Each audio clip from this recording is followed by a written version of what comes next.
ও সংক্ষিপ্ত এবং আমার প্রিয় শিক্ষার্থীরা, সকলকে শিক্ষক দিবসের আন্তরিক শুভেচ্ছা ও অভিনন্দন জানাই। একটি চুম্বকীয় লোহার টুকরো তার নিজের ওজন থেকে 12 গুণ বেশি ওজন তুলতে পারে, কিন্তু সেই লোহার টুকরোকে যদি সেই লোহার টুকরো থেকে আমরা চুম্বকের গুণটাকে সরিয়ে নেই, তাহলে কিন্তু সেই লোহার টুকরো একটা সামান্য পালকও তুলতে পারবে না।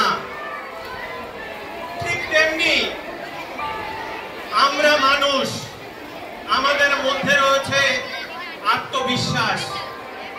যদি আমাদের মধ্যে আত্মবিশ্বাস থাকে, তাহলে আমরা আমাদের সুপরিকল্পনা এবং আমাদের পরিশ্রমের মাধ্যমে আমরা বিভিন্ন বিষয়ে সফলতা অর্জন করতে পারব। এবং আমরা যদি আমাদের মধ্যে যদি সেই আত্মবিশ্বাস না থাকে, তাহলে কিন্তু আমরা সফলতা অর্জন করতে পারব না। মনোবিদরা বলে যে আমরা যা চাই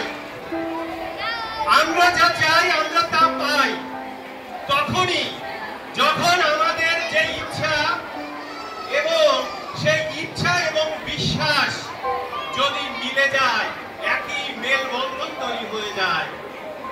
আমার যে ইচ্ছা আছে, কিন্তু আমার ইচ্ছা মাধ্যমিকে আমি 700 পাবো, কিন্তু আমি নিজেই বিশ্বাস করতে পারছি না যে আমি 700 পেতে পারি, তাহলে কখনোই কিন্তু আমরা লক্ষ্য পৌঁছাতে পারবো না। আমার দাদা যখন আমরা ছোট ছিলাম, তখন একটা কথা বলতেন, ছুরি যতই ভোঁতা হোক, নিয়মিত ঘষলে সেখান থেকে কিন্তু ধার উঠবে। ছুরি যতই ভোঁতা হোক, নিয়মিত যদি আমরা তাকে ঘষি, সেটা কিন্তু ধারালো হয়ে উঠবে। অর্থাৎ তিনি এটাই বলতেন যে তোমার মধ্যে প্রতিভা যদি নাও থাকে, তুমি নিয়মিত চেষ্টা করে যাও, তোমার সফলতা তুমি নিশ্চয়ই পাবে। তাই এটাই তোমাদের বলবো, আমাদের নিজেদের সর্বদা চেষ্টা করতে হবে, পরিশ্রম করতে হবে। আমরা সর্বদা ইতিবাচক আমরা চিন্তা করব, নেতিবাচক চিন্তা আমরা করব না। আমরা যদি সর্বদা ইতিবাচক চিন্তা করি, আমরা পারবো, আমরা করে দেখাবো কোনো কাজ, তাহলে কিন্তু আমরা সফল হব। আমরা যদি নেতিবাচক চিন্তা করি, প্রথমেই ধরে নেই আমি পারবো না, আমার দ্বারা সম্ভব না, তাহলে কখনোই কিন্তু আমরা সেই কাজটা সম্পূর্ণ করতে পারবো না। আমাদের মন দুই রকম, একটা চেতন আর একটা অবচেতন। আমরা যা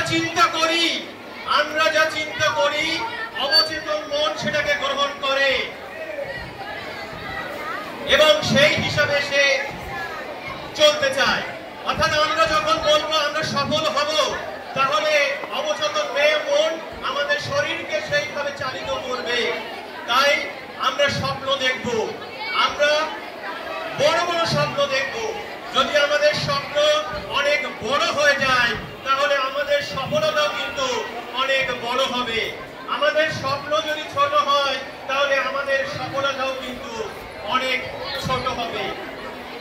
তাই আমি বলবো, তোমরা এখন থেকে খুব বড় বড় স্বপ্ন দেখো এবং সেই স্বপ্ন গাইড প্রয়োজন হয় তোমরা আমাদের সঙ্গে আলোচনা করো, ভবিষ্যতে কি হতে চাও তোমরা সেই হতে চাইলে কিভাবে তোমরা এগোতে পারবে, সেগুলো আলোচনা করে নাও। তারপরে তোমরা লক্ষ্য স্থির করো।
এরপরে বড় স্বপ্ন কি আছে? আমরা যদি